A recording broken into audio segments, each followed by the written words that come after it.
Ya. Bismillah. Yang pertama, keluarga harus mendoakan anak cucunya. Ya, Ibrahim alaihissalam, Nabi Yaqub alaihissalam, dan masih hampir semua para nabi itu berdoa untuk keselamatan keluarganya dan anak cucu mereka. Ini yang harus dilakukan oleh para ayah. Karena kadang kita itu lupa, kita merasa diri kita lebih mampu, anak kita ditaruh di pesantren, tapi kita lupa titipkan anak kita bukan ke ustadz, tapi titiplah ke Allah. Karena menitipkan ke Allah itu seperti yang dilakukan oleh Nabi Ibrahim, biar anaknya harus jauh di Mekah, beliau di Palestina, atau beliau balik ke Irak lagi, tapi karena dia udah titipin ke Allah, maka Allah yang jaga. Maka diantaranya adalah doa yang bisa kita baca, yang ada di halaman terakhir Quran masing-masing kita, itu doa hatam Quran. Ya, doa hatam Quran itu kalau teman-teman punya Quran mushaf, di bagian doa khatmil Quran ada bagian keduanya, Allahumma aslih li dini. Ya, Allahumma aslih li dini alladhi huwa ismatu amri. Ya Allah, perbaikilah untukku agamaku yang dengan agama itu menjadi benteng buat aku. Jadi kalau kita nggak punya agama, akhirnya kita nggak ada benteng. Maka tadi khutbah Jumat itu salah satu nasihat yang diulang setiap pekan. Apa intinya? Allah melarang 3 hal. Yang pertama, fahsya. Allah larang perbuatan keji, Allah larang LGBT. Tapi dalam hal ini yang Israfil lihat, amalan kaum Nabi Lut itu bukan cewek sama cewek, tapi cowok sama cowok. Ya, jeruk makan jeruk, terong sama terong. Itu tuh masalahnya. Ini perbuatan ini belum pernah terjadi sebelumnya. Makanya kalau kita melihat kondisi mereka, bagaimana nasib orang-orang itu, na'udzubillah min dzalik. Makanya di beberapa negara, di Pompei ya, Pompei mana lagi itu yang kaum LGBT itu, makanya lebih banyak cowok sama cowok. Maka yang bisa kita lakukan nomor 1 doa. Karena doa itu senjata, doa itu tameng. Maka doanya tadi, Allahumma aslih li dini alladhi huwa ismatu amri. Nanti buka aja doa hatam Quran, ini ada nih. Ya, ada doanya di akhir. Itu bagian kedua, atau nanti cari aja di Google, di internet, doa agar Allah perbaiki urusan agama. Karena dia menjadi tameng buat kita semuanya. Ya, ustadz nggak bisa melihat muridnya yang terus-menerus di asrama. Musyrif juga sama, musyrifnya tidur, santrinya tidur. Pas musyrifnya tidur, santrinya main-main berduaan. Kan nggak ada yang bisa jaga. Yang bisa jaga siapa? Adalah kita sendiri saat kita mohon pada Allah agar Allah menjaga kita. Makanya zikir itu semuanya menjadi tameng. Yang kedua, kalau ada anak mulai pacaran, sudah mulai penasaran dengan lawan jenisnya, maka jangan dilarang juga. Jangan, lu haram lu pacarannya, masuk neraka nanti. Jangan juga digituin. Khawatirnya kalau nanti pacaran itu sejak awal udah diharam-haramin, ya, padahal dia baru penasaran doang. Nanti dengan cewek nggak boleh, akhirnya dia coba-coba sama cowok, kan lebih bahaya lagi. Ya enggak? Bener kan ya adik-adik, teman-teman? Makanya lihat Rasulullah dalam menghadapi anak muda di zaman beliau, bagaimana ketika mulai ketertarikan pada lawan jenis. Contoh Al-Fadl bin Abbas itu lagi boncengan sama Nabi di atas kendaraannya di musim haji. Lihat ya, sahabat yang bercerita, jika tidak salah Jabir nih yang ceritain. Hadis ini dari Jabir, kata Jabir, ada imra'atan wadi'ah, ada cewek yang glowing, cantik cewek itu. Sementara Al-Fadl ini anak muda yang masih muda, jomblo dia, belum menikah, tapi boncengan sama Nabi. Ketika wanita ini bertemu sama Nabi, Al-Fadl boncengan sama Nabi, diliriknya si cewek tadi. Jadi perkara anak muda ngelirik cewek yang cantik dan sama-sama masih muda, itu terjadi zaman Nabi. Bahkan di waktu haji. Tapi lihat bagaimana respon Nabi. Nabi nggak ngatain, weh ente tuh haji akhi, ya astagfirullah. Enggak digituin sama Nabi.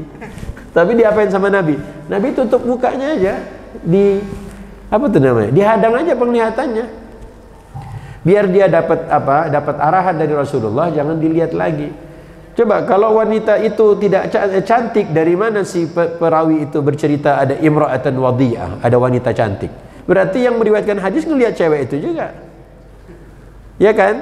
Nah, waktu Al-Fadl itu turun dan dia masih juga melihat wanita yang tadi. Rasulullah SAW akhirnya punya sikap apa? Rasulullah berdiri menghadang penglihatan sahabi muda tadi. Jadi itu terjadi zaman sahabat kok, zaman Rasulullah masih hidup, ya. Jadi wajar ada ketertarikan laki-laki pada wanita. Makanya jangan dilarang sejak awal langsung haram, neraka, jangan. Ya. Justru yang begitu diarahkan. Antum kalau memang serius nanti tunggu selesai, datengin babehnya, terus ente lamar, ente nikah, gituin aja. Jangan dibilangin astagfirullah, akhi. Ya, nanti akhirnya apa? Udahlah, ribet lah sama cewek kan?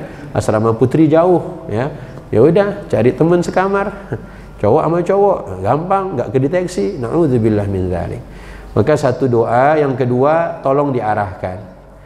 Oke, ketertarikan cowok pada cewek terjadi lagi di kasus yang kedua, dan ini zaman Nabi juga. Suatu hari Abu Abdillah kata beliau, kami berhenti di Marrad Dhahran. Marrad Dhahran itu tempat di antara kota Mekah dengan kota Madinah. Waktu kami berhenti di situ istirahat, kami bikin tenda, ya, berdirilah tenda. Kemudian laki-laki muda ini dia bilang, aku keluar dari tenda, aku melihat ada cewek-cewek kumpul, cewek-cewek ngumpul. Dia bilang, aku pingin nimbrung sama mereka. Lihat, anak muda zaman Nabi, anak muda nih cowok, pengen nimbrung sama cewek. Jadi jangan kita kira urusan pengen kongko cowok cewek itu terjadi cuma zaman kita aja. Ya, Arab itu justru lebih parah lagi kan, zaman waktu Nabi Islam belum, risalah Quran belum sampai. Apa yang terjadi? Kata beliau, aku pun masuk lagi ke dalam tenda, aku pakai pomade, ya. Dia pakai apa? Pomade itu apa? Minyak rambut.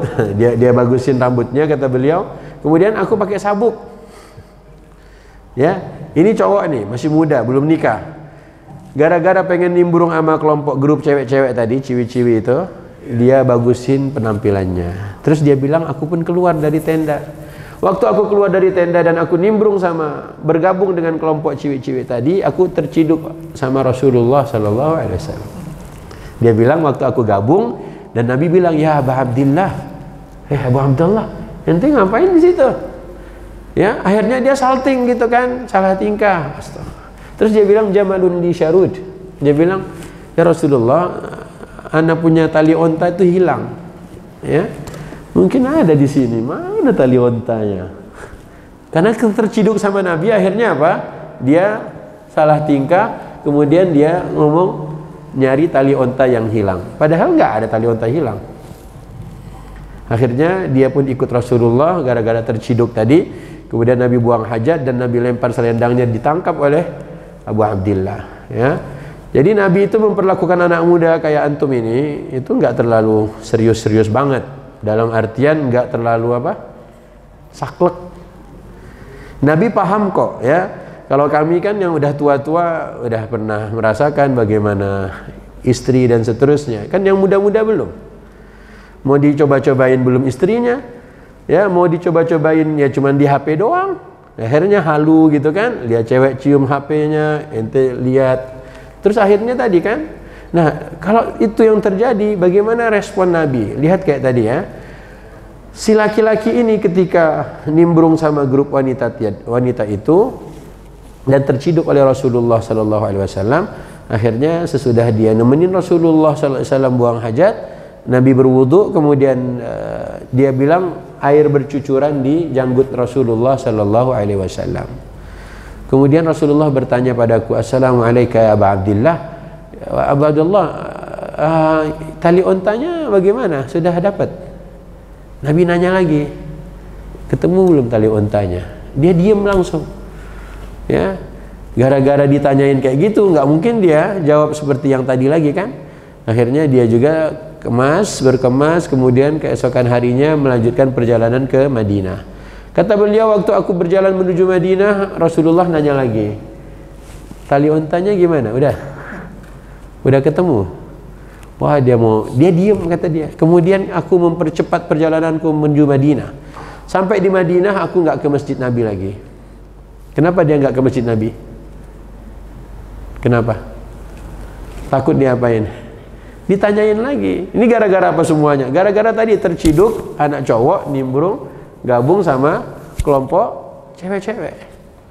Dan itu terjadi. Akhirnya dia bilang, aku pun beberapa waktu nggak ke masjid Nabi, lama-lama aku kangen juga pengen ke masjid Nabi. Dia bilang, aku pun waktu datang lagi ke masjid Nabi. Makanya kalau ada anak muda yang tadinya rajin ke masjid, tiba-tiba nggak ke masjid, mungkin tadi kasusnya sama. Terciduk dia buat salah, tapi akhirnya karena dia kangen, datanglah. Akhirnya dia bilang, aku pun masuk ke masjid Nabi dan aku pun sholat. Allahu Akbar. Waktu aku sholat, tiba-tiba Nabi nongol di depan. Ya, Nabi sholat 2 rakaat, selesai sholat 2 rakaat yang ringan, Nabi salam. Akhirnya aku pun memperpanjang sholatku. Dia panjangin sholatnya. Kenapa dipanjangin sholatnya?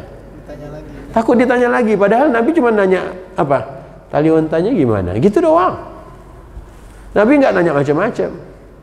Ya, terus dia bilang, aku pun perpanjang sholatku, dan Nabi masih aja di situ. Akhirnya ya udahlah, gue salam aja dah. Selesaikan sholatnya.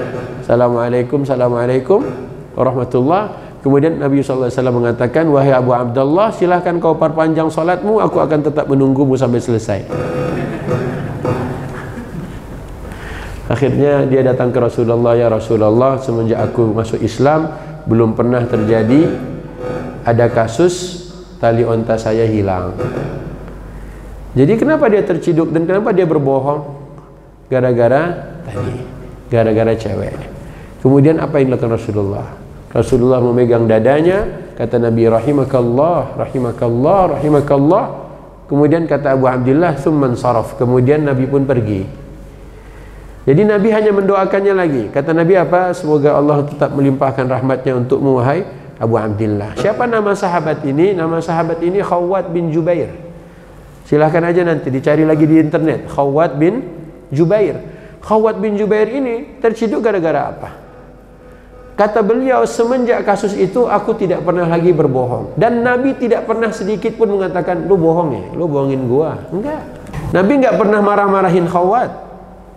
Nabi memperlakukan anak muda sebagai anak muda. Makanya anak-anak muda yang penasaran, mungkin tadi kesulitan menikah, akhirnya dengan cewek susah, akhirnya cowok sama cowok lebih gampang, lebih apa, dia punya dari dulu, dari muda.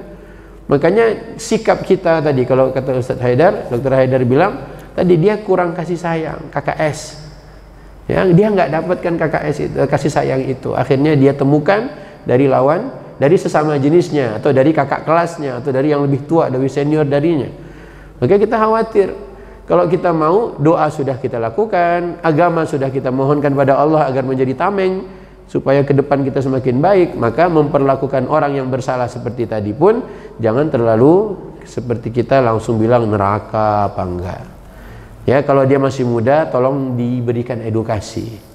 Maka Rasulullah pernah bersabda, kalau kau menemukan orang-orang yang melakukan perbuatan seperti perbuatan kaum Nabi Lut, faqtulul fa'il wal maf'ul. Ya, orang yang melakukan itu dibunuh, yang diperlakukan juga harus dibunuh, karena ini penyakit. Ya, tapi apakah kita boleh langsung bunuh? Enggak boleh. Itu harus ulil amri, harus yang punya kekuatan dalam kekuasaan. Harus mereka. Kita enggak boleh asal-asalan. Ya. Kalau kita bunuh mereka langsung karena kita menemukan, nanti kita kena kasus lagi. Makanya biarkanlah pemerintah pusat dalam hal ini, aparat keamanan yang diberikan wewenang untuk itu, dan kita menjaga diri kita tadi, doa. Kemudian sebagai orang tua doa juga. Kalau kita baca cerita keluarga Imran, maka ibundanya berdoa, inni nadartu laka ma fi batni muharraran fataqabbal minni innaka antas samiul. Kemudian apa? Inni u'idzuha bika, inni u'idzuha bika wa dzurriyyataha minasyaitonir rajim.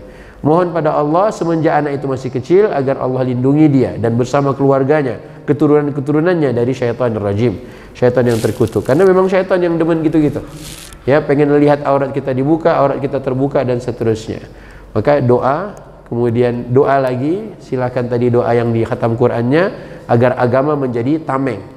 Kemudian memperlakukan orang-orang yang anak-anak muda yang tadi yang masih suka sama cewek itu tolong diarahkan. Jangan langsung astagfirullah, antum berdosa besar, antum masuk neraka. Jangan. Khawatirnya apa?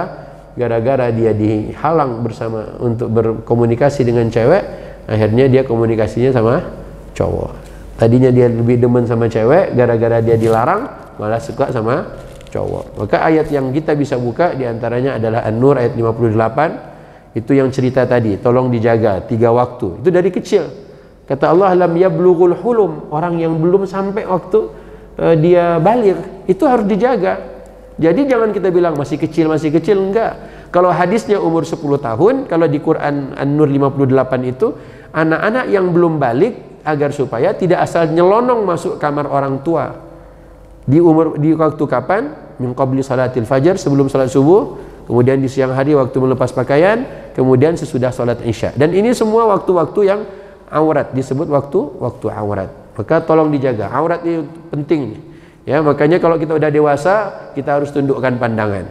Ya, melihat aurat, tundukkan pandangan. Dan sekarang mungkin auratnya tidak lagi bentuk fisik manusia yang ada bisa dilihat depan mata kita, tapi yang ada di handphone, di gadget. Tolong tundukkan pandangan. Bagaimana caranya? Sibukkan dengan hal-hal yang lebih bermanfaat. Sering-seringlah melihat mushaf agar kita bisa menjauhi melihat yang haram-haram tadi. Wallahu a'lam bishawab. Ya, tema yang sangat menarik untuk dibahas. Kita kayaknya masih bisa buka satu termin lagi ya, tapi mungkin hanya 2 pertanyaan. Satu Afwan, satu Iwan. Boleh terakhir dari Iwan, ada yang mau bertanya lagi?